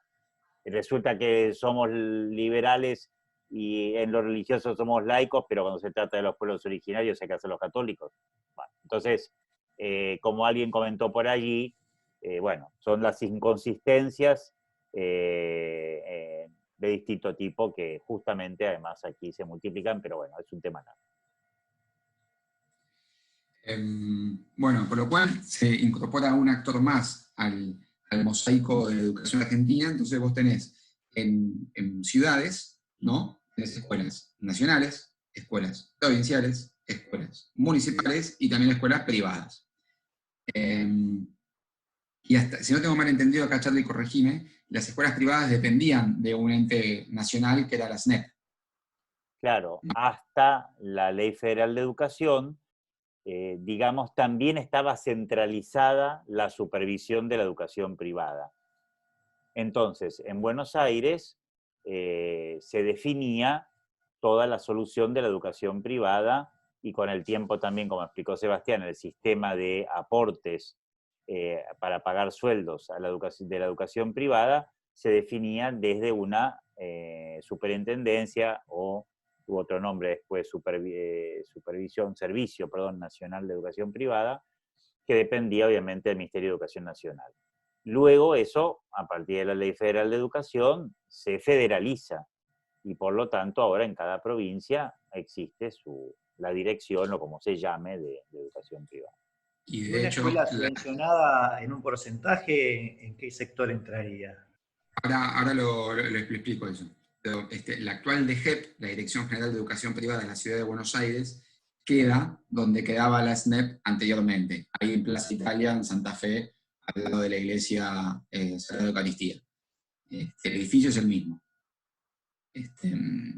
lo que quedaba ahí, por lo cual responde a la historia centralista del país. Bueno, también lo que aparece a partir de este momento es el tema de los subsidios a la educación privada. Vos, Gustavo, preguntaste dónde entran estas escuelas. Bueno, el tema de los subsidios también es un tema, hay muchas explicaciones, que tampoco creo que viene al caso ahora para no perder más tiempo, y hubo 1000 debates sobre si son subsidios, si son aportes, cuál es la función, cómo tienen que darse. La realidad, en términos descriptivos, es que hoy las escuelas privadas pueden tener un aporte del Estado o un subsidio del Estado que puede ir desde el 40, 60, 80 o 100% de los sueldos de la planta orgánica funcional, o sea, de aquellos sueldos de los docentes que están en planta, o sea, que dan las materias, entre comillas, obligatorias. O sea que si una escuela, supongamos católica, tiene un profesor y tiene un subsidio del 40%, el 40% del sueldo del docente de historia lo paga el Estado, el 60% se financia con lo que cobra de cuota, mientras que el profesor de religión, que no es algo programático,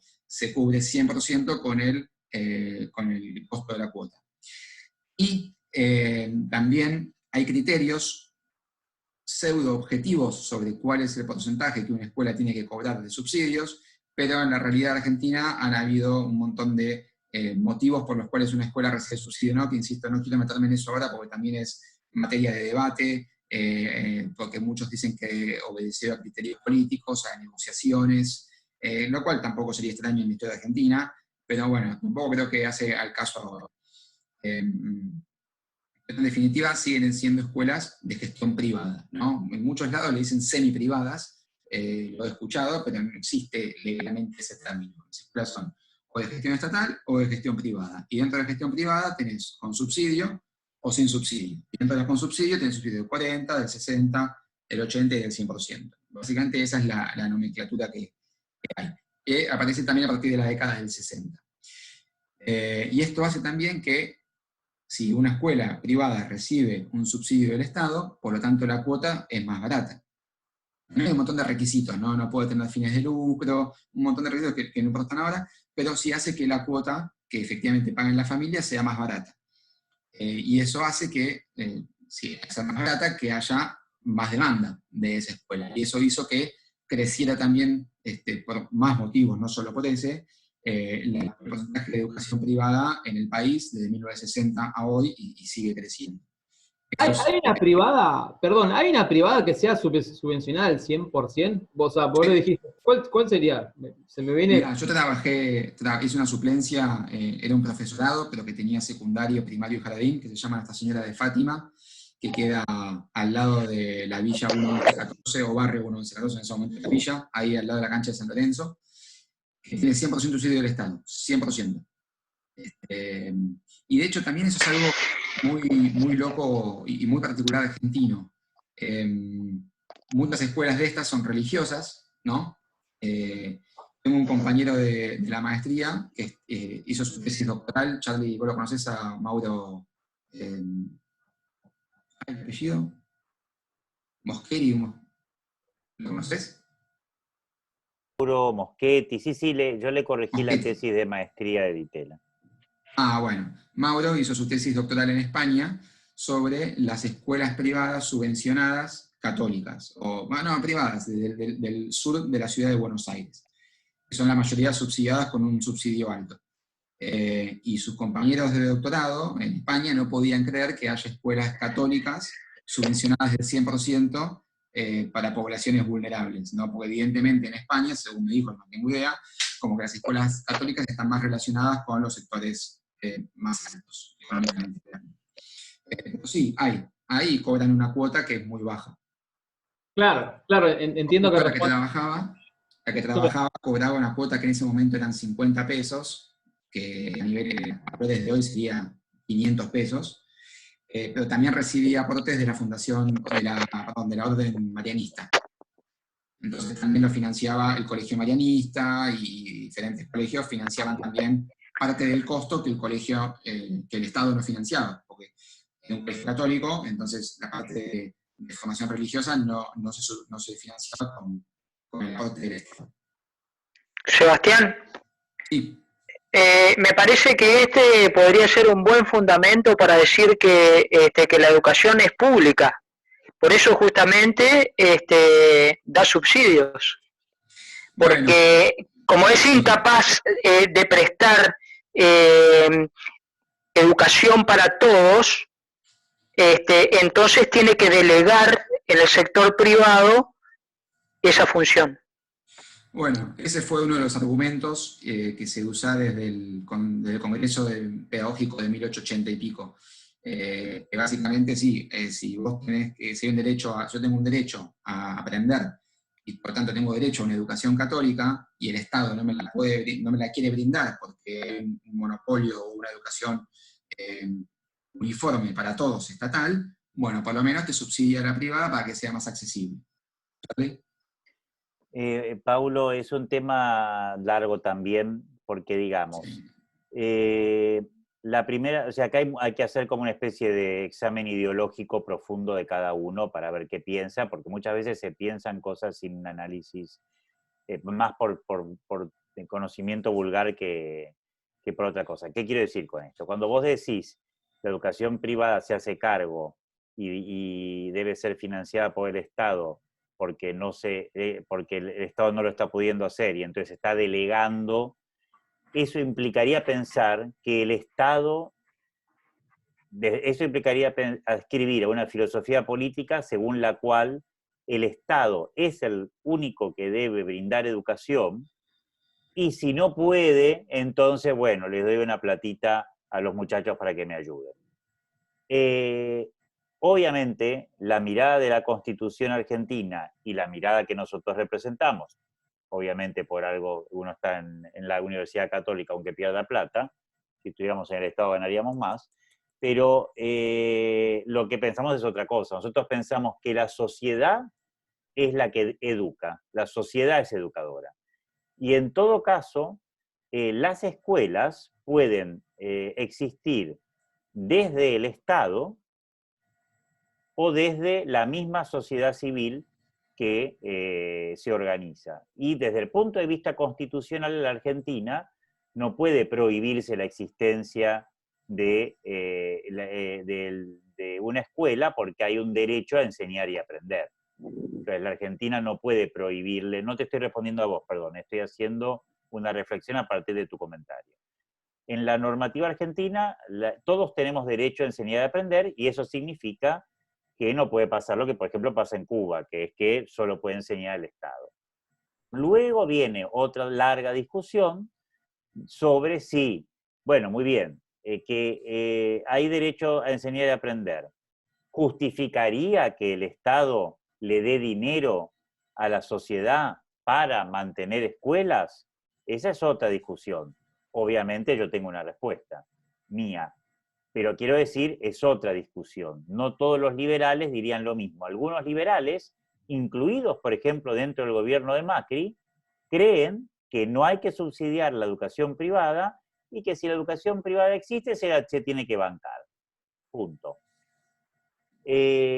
Otros consideran que, como en el fondo la platita que está poniendo el Estado, que no es menor, como bien lo va a explicar Sebastián, que lo sabe mucho mejor que yo porque es su tema de estudio, es muy importante y que al fin y al cabo la saca de los contribuyentes, porque el Estado no produce ningún recurso, entonces es lógico que si hay un derecho, hay una libertad de conciencia, y el Estado está financiando con mi dinero una escuela estatal que a mí no me resulta justa porque yo quiero una educación religiosa, entonces pueda, al menos parcialmente, financiar la educación que la sociedad civil está pagando doblemente, porque en definitiva, desde un punto de vista de la justicia educativa, si yo soy ateo y voy a la escuela estatal, esa educación responde a mi ideario. Si yo soy religioso y voy a la educación estatal, se produciría una injusticia educativa porque no está respondiendo a la libertad de conciencia, y resulta que si yo quiero que responda a la libertad de conciencia, además de los impuestos tengo que pagar. Entonces, de alguna manera, uno diría, bueno, de una manera media mixta, no muy justa, pero relativamente razonable, En la Argentina tenemos una especie de semi-justicia educativa en materia de libertad de conciencia, en donde quien es ateo va a la escuela estatal, quien es religioso, bueno, tiene que pagar un poco más, o si tiene mucha plata pagará más y no le importa, da lo mismo, y elige la escuela que quiere. Pero bueno, esa es la fórmula argentina, es una fórmula imperfecta para todos, que en el fondo no termina de satisfacer a nadie, pero es la fórmula que históricamente acá se fue generando. Alguien pregunta ahí, perdón, Santiago Dubós pregunta, y quisiera que expliques qué querés decir. Me gustaría aprender un poco más sobre este tema, si hay alguna sugerencia de lectura de autores. ¿Sobre qué tema, perdón?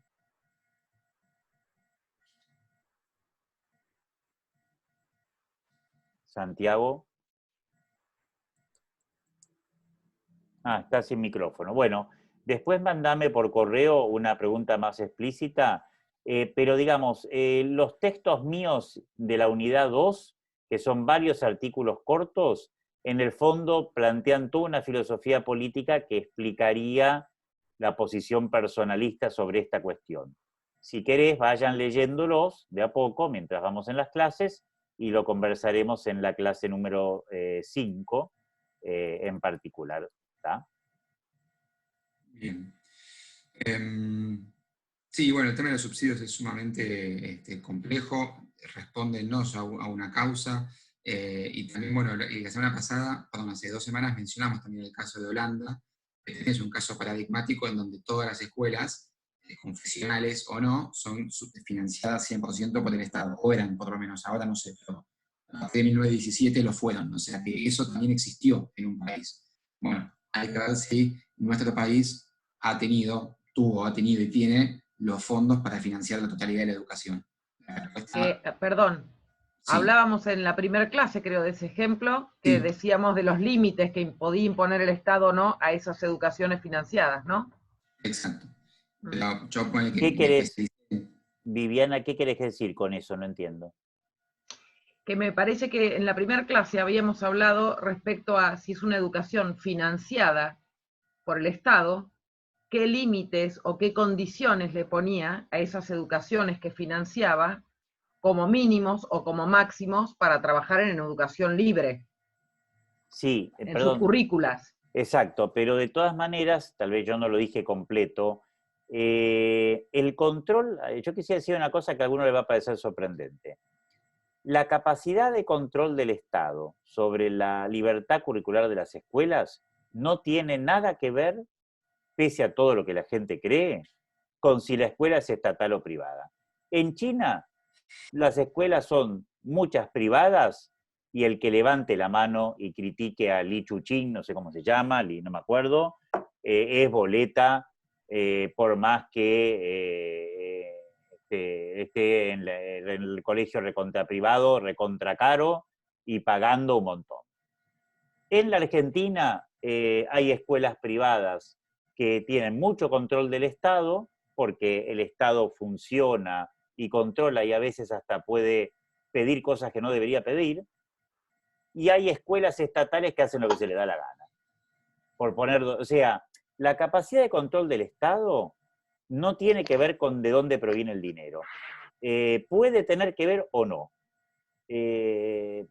No sé si con eso te respondo. Profesor, ¿puedo agregar algo con eso del control? Claro. No, que en ese contexto también estaba la ley Agote, que estuvo por muchos años presente, y creo que 80 años, que es cómo tutelaba el Estado a los menores y adolescentes, ¿no? Que ellos disponían de la educación de su vida a través de esta famosa ley. No la conozco para nada, la verdad que me desasnás porque no conozco para nada. Es una ley vinculada con la infancia, digamos.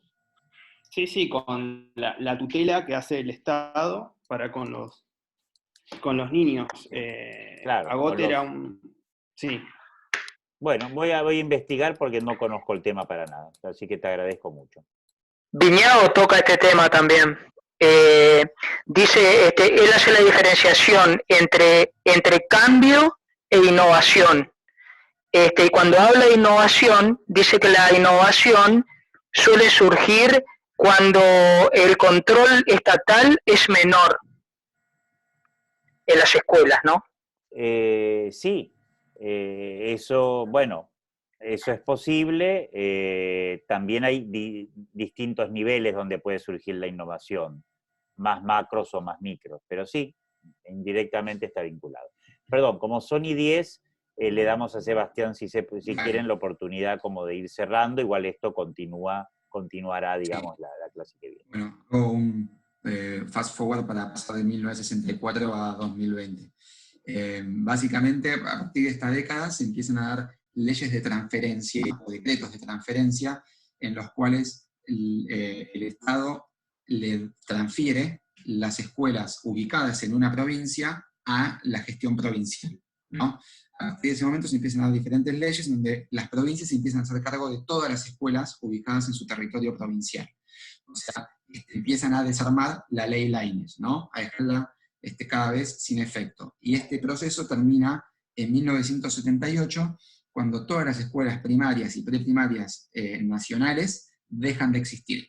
A partir de ese momento, todas las escuelas primarias dependen de la provincia en la cual están ubicadas. Me pueden sacar con excepciones como el Nacional de Buenos Aires, sí existen ciertas mínimas excepciones, pero no son colegios que dependan directamente del Estado Nacional, sino que dependen de la universidad, en definitiva. Entonces, y esto se ve muy fácil en el recibo de sueldo. Si vos ibas en 1960 a una escuela nacional, el recibo de sueldo era del Estado Nacional.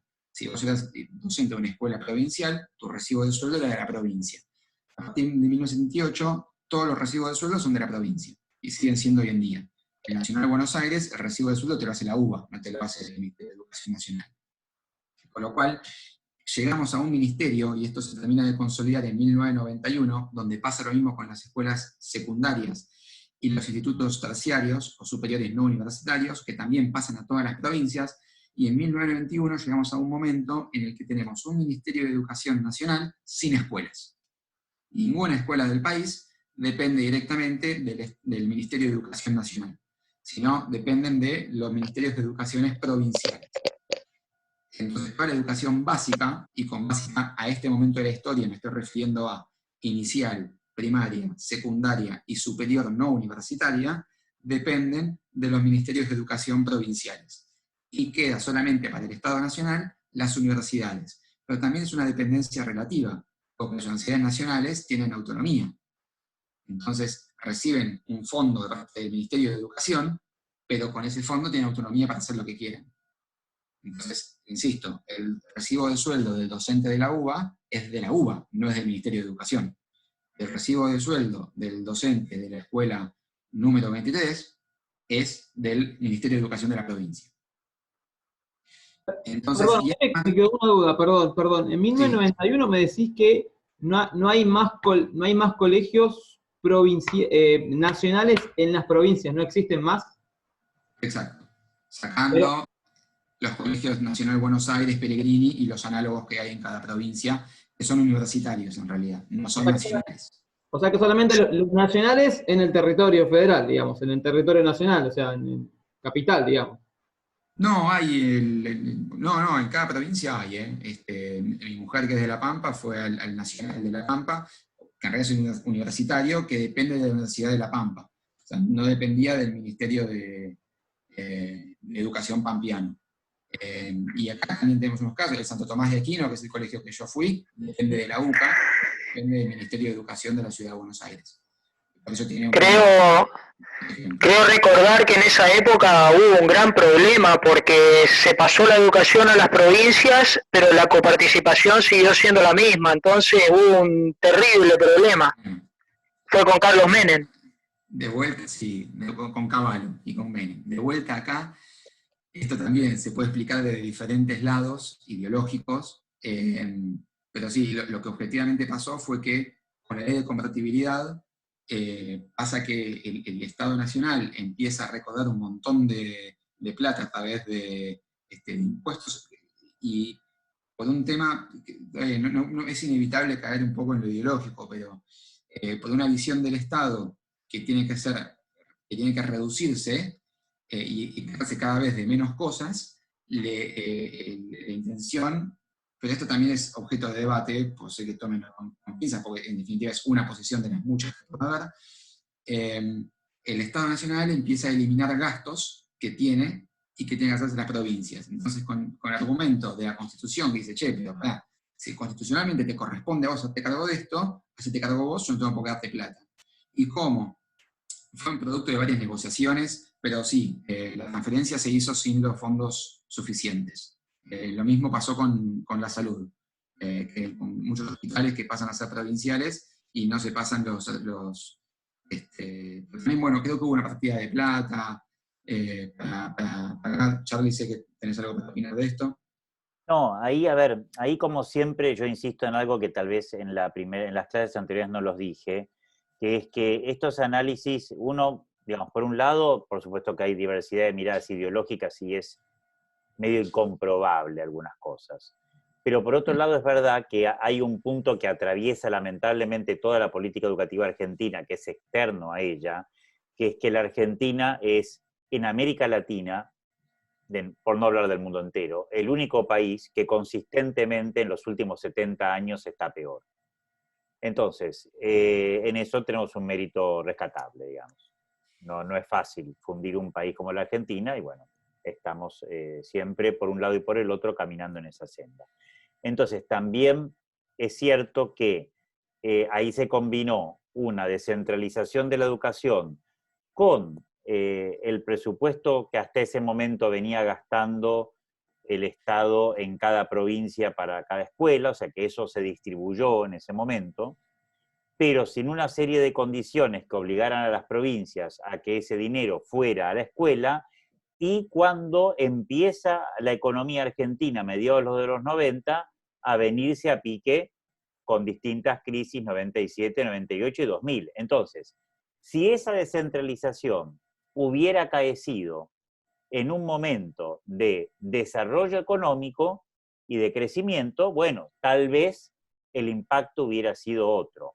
La combinación de un proceso de descentralización, y esto lo señaló un gran profesor mío, Cayetano Lichardo, que era un especialista en presupuesto, que le dijo a Cavallo, cuidado, porque estamos descentralizando la educación en un momento en que las provincias no están fuertes en el expertise para manejar lo educativo. Y yo estuve, y permítame la anécdota, yo estuve en el año 2000 y algo ya en Formosa con el ministro de Educación, y el ministro de Educación gobernaba, era obviamente el maestro de Gildo Infran, que sigue hoy siendo el gobernador de Formosa, quiero aclarar, que el viejito pobre tendría 70 años y gobernaba desde una casita de un piso que vos subías por una escalerita, la secretaria te atendía en el, no sé cómo se llama, cuando da vuelta a la escalera y sigue subiendo, en el descanso de la escalera, y vos entrabas a lo que sería el cuarto de alguien, y esa era la oficina del ministro de Educación. O sea, le tiraron a Formosa las escuelas sin un ministerio con expertise político y educativo preparado para eso, le dieron la plata de ese momento, pero esa plata, como no se la dieron con obligación de destino, la habrán usado para cualquier cosa, como de hecho pasó, y encima la economía argentina se destrozó. O sea, una combinación de cosas nefasta, digamos, que efectivamente, sobre todo en las peores provincias, causó,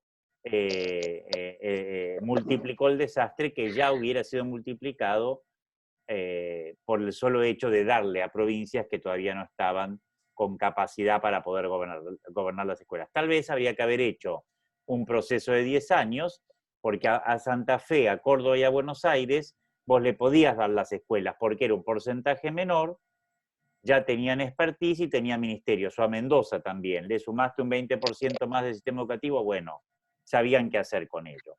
Pero hubo provincias que vos le sumaste un 80, un 70, un 90% del sistema educativo, sin capacidad ni economía para enfrentarlos, y entonces encima con un país que entraba de mal en peor, entonces el desastre fue total. No sé. Sí, fue por partida doble encima, porque Aparte, se le quitó el impuesto a las ganancias, que es un impuesto provincial, y por necesidad y urgencia lo empezó a cobrar Nación. O sea, se le quitó ingresos también. O sea, a lo que voy que no podemos dejar de hablar de contexto también, ¿no es cierto? No. Porque es todo. Para nada, no, coincido con vos, o sea, todo es contextual y es producto de un momento histórico que es el objetivo de lo que estamos haciendo acá. Que donde estamos no es que nació de un reposo, sino que se fue generando durante décadas y décadas a través de diferentes momentos históricos, económicos, políticos, sociales, etc. Otra cosa que también pasó en el gobierno ese fue que, por ejemplo, uno, si mandaba a sus hijos a una escuela privada, podía deducir ese monto de ganancias. A partir de la compatibilidad de ese momento, el ítem escuela de educación privada se dejó de deducir. Lo cual, en un gobierno de corte neoliberal, entre comillas, como el de Menem, debería ser al revés, o sea, pues en definitiva es una medida que fomenta la educación pública. Si encima no puedes deducir ganancias, bueno, es como un incentivo más para la educación pública, pero se hacen requerir de que el Estado gaste menos plata o recaude más, en definitiva, ¿no? Pero sí, son todos especificidades de nuestro sistema educativo, que no es un sistema que tampoco está aislado de un sistema económico, de un sistema político, de un sistema social. De hecho, con lo que decíamos, el gasto en educación para una provincia es el gasto de mayor incidencia frente a los demás rubros. No a nivel nacional, porque seguridad social, also known as ANSES, es lo que más gasta, pero para las provincias que no tienen ANSES, es educación el rubro que más gasta. Y a su vez, dentro de lo que es educación, 92% aproximadamente de lo que gasta una provincia en educación son sueldos. Para que se den una idea. Ya sea sueldos que paga a docentes de escuelas estatales o subsidios a la privada, que en definitiva solamente pagan sueldos de docentes o parte de sueldos de docentes privados. Lo cual es 92% solamente son salarios. Lo cual imagínense que transferir un montón de escuelas a las provincias no es menor en términos de las cuentas provinciales, ¿no? Es muchísima plata, sobre todo de gasto corriente, porque no es que es un gasto que desembolsas una vez y ya está, sino que es un gasto que se paga todos los meses. Bueno. Perdón, Sebastián, Sony 22, ¿querés cerrar con alguna idea? Cierro que esto da el caldo de cultivo ideal para que se cree la primera Ley Orgánica Nacional de Educación, que es la Ley Federal de Educación, que con esto, si quieren, arranco la clase que viene. Bueno, muy bien.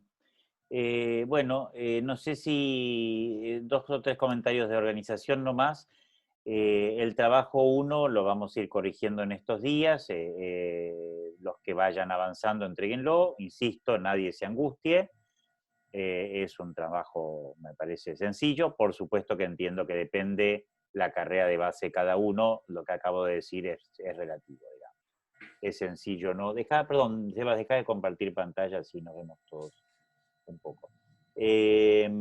Entonces, en cualquier consulta, escríbanos a Sebastián o a mí por correo. Los correos nuestros los tienen en el EVA, en la plataforma, y también en el programa.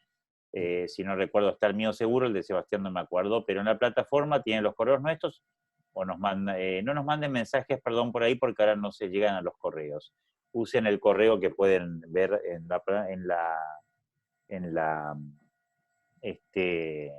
el EVA. Pero, perdón, también tienen los correos, porque yo les mando a ustedes el Zoom, el enlace con copia a Sebastián, o sea que también ahí tienen los correos.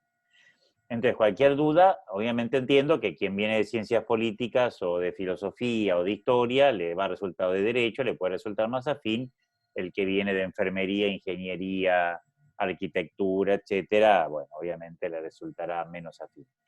Eso lo entendemos, lo comprendemos, lo sabemos y a nadie se lo juzga por eso, ni se lo evalúa por eso, así que no se preocupen. Tendremos en cuenta, entendemos cada situación, es un trabajo acotado, que tiene que ver con la meta que nos propusimos en la unidad 1, que es que ustedes comprendan que todo esto es incoherente, inconsistente, pues fíjense lo que acaba de decir Sebastián, un gobierno neoliberal, en vez de promover que la gente se vaya a la educación privada, le saca un beneficio. Y de hecho también va a mostrar Sebastián cómo durante la época de Menem la educación privada disminuyó y durante la época de Kirchner la educación privada aumentó. O sea que en definitiva, para leer la realidad sociopolítica, cada uno puede tener su ideología, pero lo que no puede hacer es creer que la historia funciona, ni por ingenuidad, ni por teoría de la conspiración. Funciona por un montón de cosas en donde en el fondo la gente hace sus jugadas, pero los resultados a veces no son los previstos por las jugadas aún de los que tienen poder. Es como el ejemplo del libro, el del texto del primero, creo que es. Exactamente. Que se le fue todo de las manos, que la plata se fue por otra cosa. Exactamente. Entonces, vayan terminando tranquilos el trabajo 1, lo iremos corrigiendo en los próximos días. Si yo por alguna razón, yo estoy con algunas dificultades delicadas de salud de mi esposa, no aparezco, escríbanle a Sebastián, porque no estoy pudiendo, o sea, en principio creo que voy a poder manejar la situación, pero no lo sé. Entonces, escríbanle a Sebastián por cualquier cosa, si ven que yo no aparezco. O insístanme, también tienen el WhatsApp, a veces a mí me resulta más fácil contestar rápido un WhatsApp que un correo. Es una buena recomendación ir por lo menos leyendo la Ley Federal de Educación y la Ley de Educación Nacional. Si los enlaces no están bien en el EVA, que a veces van cambiando, buscan Ley Federal de Educación y la van a leer, y buscan Ley de Educación Nacional y la van a leer. Hay una propuesta de trabajo comparado que teníamos ganas de cambiarla con Sebastián, no sé si alguno ya lo hizo, porque en realidad es tal vez medio esquemático, que es comparar ambas leyes. Es algo que en realidad se puede elaborar un poquito mejor. Entonces vamos en los próximos días a ver si cambiamos, mejoramos un poquito ese trabajo. Si alguno ya lo hizo, lo corregiremos. Si no lo hizo, no lo hagan. Vamos a tratar de hacer la cosa un poquito más sofisticada, pero sí lean, porque es importante, porque marcan dos momentos distintos, la Ley Federal de Educación y la Ley de Educación Nacional que nos rige hoy, más allá que después hubo algunas modificaciones, porque muestran dos ideologías distintas, pero también muestran cómo hay cosas que hay en donde hay una continuidad, que yo diría es la mayoría. Pero bueno, eso será tema de discusión la vez que viene. ¿Tá? ¿Hay alguna consulta o duda en particular? ¿Leer esto para la clase que viene? Sí, por favor, si le pueden leer la Ley Federal de Educación y la Ley de Educación Nacional, es corto, se lee relativamente rápido. Pero por lo menos tenerlas leídas y subrayadas. Vayan avanzando con el trabajo 1, no con el trabajo 2, y bueno, tratará de Sebastián de terminar la clase que viene, la unidad segunda. La unidad tercera y cuarta la vamos a dedicar en un día cada vez, la vamos a hacer cortita y específica. Después ya vayan leyendo, obviamente, el que quiera, para ir adentrándose en la mirada, los textos míos de la unidad 2, que son más bien textos de divulgación, algunos pueden ser un poquito más difíciles, otros un poquito más fácil, pero que un poco muestran cuál es la filosofía política que está detrás de esta mirada que vamos a justificar en detalle. ¿Tá? ¿Algo más? Bueno, muy bien. Bueno, gracias a todos por la presencia y por la conexión. También. Gracias por la presencia. Gracias, Los comentarios de todos. Y aprovecho para decirles también feliz día para mañana a todos. Feliz día a Así todos. es, así es. Y otra cosa más, perdón, acuérdense que esto queda grabado. Si alguno se perdió algo o llegó más tarde, qué sé yo, mira, yo lo subo mañana, mira los minutos que le vienen bien. ¿Tá? Bueno, acá veo que está mandando algunos chats con saludos, etcétera. Bueno, felicidades y gracias a todos. ¿Tá? Hasta luego, profesor. Gracias por la clase. Adiós, Nos vemos, profe. Seba. Gracias. Hasta luego. Chao. Chao, chao. Adiós. Gracias.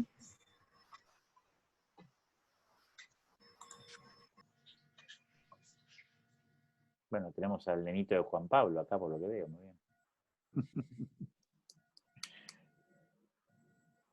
Qué precioso. Chao, muchas gracias. Adiós.